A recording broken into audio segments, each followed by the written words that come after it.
All right, we're talking with Utica Comets President Robert Esche with an opportunity to address the state of the Comets in what are obviously unprecedented and trying times for the organization, for mankind, for everybody around. But we're glad that you can take time out of your busy schedule to talk with us so we can sort of shed some light on what's going on with the Utica Comets to the fans who might have a lot of questions. First things first, Rob, today's a big day for you and the organization because it's a blood drive and a collaborative effort with all the New York AHL teams. So if you could quickly tell us how that came to life, how that happened, and the support that you've had with your fellow executives from AHL teams in New York State. Well, the first thing was kind of, we were just thinking about ways, as you remember, just ways that we can utilize our assets. And I think when you looked at us taking the ice out that day, although it was disheartening, we started, I was watching a lot of commercials that Red Cross was looking for blood donations. And the state put me in contact with one of the head people at Red Cross down in Savannah. And so what happened was I started talking to her, and she said that, yeah, we're 6,000 canceled events, and we got over 200,000 units that were short. So with the social distancing measures put in place, obviously a hockey rink serves as a good place to do that.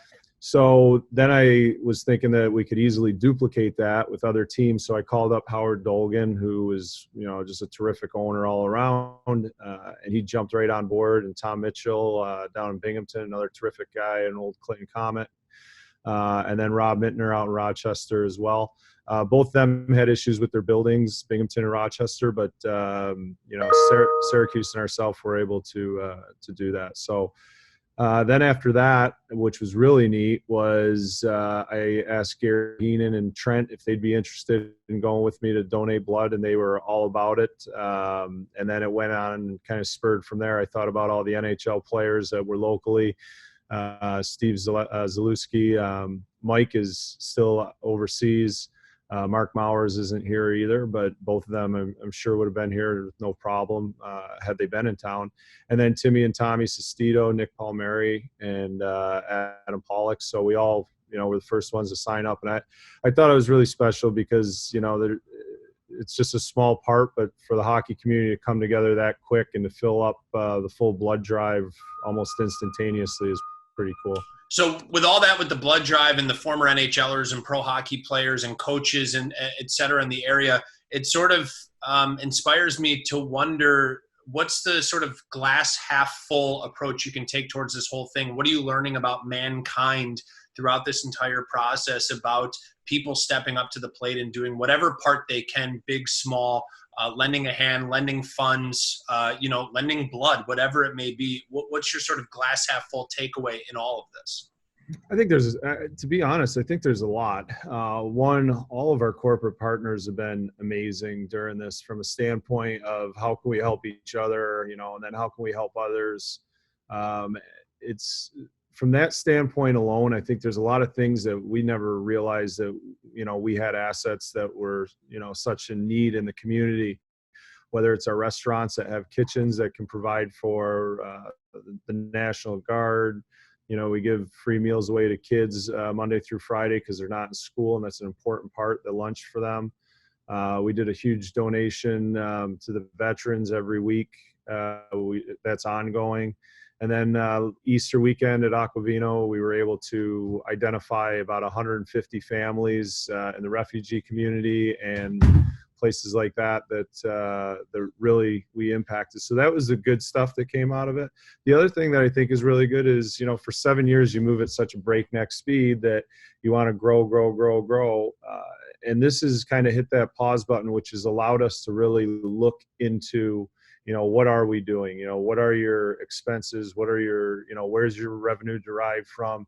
And it's really made you understand your business, even though you live in it every day. When you're moving a million miles a minute, sometimes you overlook some of those things. So I thought that's been terrific as well. I think you also get a better perspective of employees. This nation's one of its darkest times. I think our employees on all fronts have been terrific. They've helped in the restaurants. The restaurants employees have helped with the Comets stuff. And it really has been wonderful in that capacity to see all these things come together so synergistically. I think one of the cool things that stood out in this whole process was how quickly and how efficiently Puck the Virus sort of took over the hockey community and the hockey world. Can you give us a recap of how that went or how it's still going? We actually had a question from somebody who wanted to know if we're going to see any new merchandise, maybe a face mask that says Puck the Virus across it. I don't know, but can you give us an update on what that looks like, who it's been helping, and how that fund is coming along? So obviously, I don't know if that was a loaded question because you guys were the ones that created it. So I don't know if I'm supposed to be patting you on the back or not. Well, whenever you're ready, we'll take it. Yeah, sure. So that was an unbelievable campaign. And I think the main reason for it is it was probably one of the worst days in 7 years for all of us. And to come together that quickly, with Cecily coming up with the idea of the T-shirt campaign, with you coming up with the slogan, with Eric designing it, all within an hour roughly, and then you guys taking it live with social media, and you guys did it all on your own. I thought it was terrific, and there's a lot of people that were fulfilling it. Courtney and Mikey and some others that had a hand on it early when we were still here and operating out of the odd. But it was just very profound, like to see how the whole North America came together, all the provinces of Canada, all the 50 states. I mean, Hawaii, Alaska, you name it.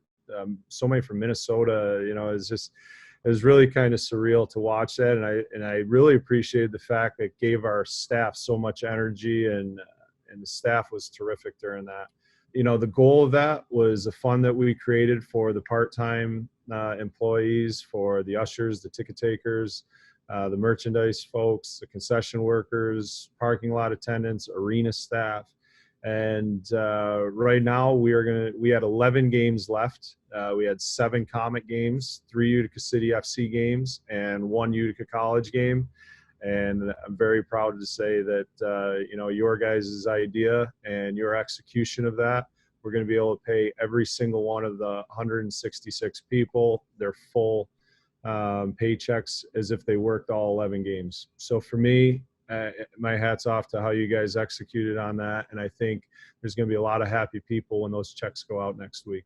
As we continue to sort of talk about the good that's coming out of this, people who have been maybe driving by the odd, I know you do, see the progress of what's going on with the Nexus Center adjacent to the building. You tweeted out a picture yesterday, which was really cool. It had the American flag at the top of this sort of, I don't know what you would call that, like the apex of the building. It looked really, really neat, and it's sort of part of the rebuilding. You can still sort of see how Utica is rising from the ashes and working its way forward. Can you tell us about the progress of what's going on over there? The flag was a very cool, humbling thing. Every time you see the flag, it's a humbling experience. But the steel workers put that up early in the morning. It wasn't staged. It was just something that they did. And I drove by and I thought, God, that thing looks amazing up there. And it's a reminder of where you are, no matter how bad it is, how many greater sacrifices were laid before us, so we could have these freedoms that we appreciate so much today. But we're going through a tough time, and I thought they did an excellent job of that. And I just wanted to tweet it out and to remind people that there's a lot of proud construction workers out there right now. The state deemed it an essential construction project, which I think is important. The other thing with Nexus, which I think is probably the most paramount of all, is the fact that Nexus was an economic development project. It was supposed to be something that added to our economy. Well, in my view of this, Nexus just became a stimulus project. Nexus will directly help the exact small businesses that are very much so either hemorrhaging money or are very much so in desperate help. And when Nexus comes online, as long as we can stay the course and keep everything moving, when it's healthy out there, you're going to see these team sports come back in droves. I mean, you're going to have a lot of tournaments, and they prop up the exact businesses that we need in this county: your hotels, your restaurants, bars, gas stations, pharmacies, local tourist assets that we have here, which people can flock to from out of town. So it really needs to be stated that it is the one project that will help us rebound the quickest. And I think that the more we understand that, we're going to come together on it even that much stronger.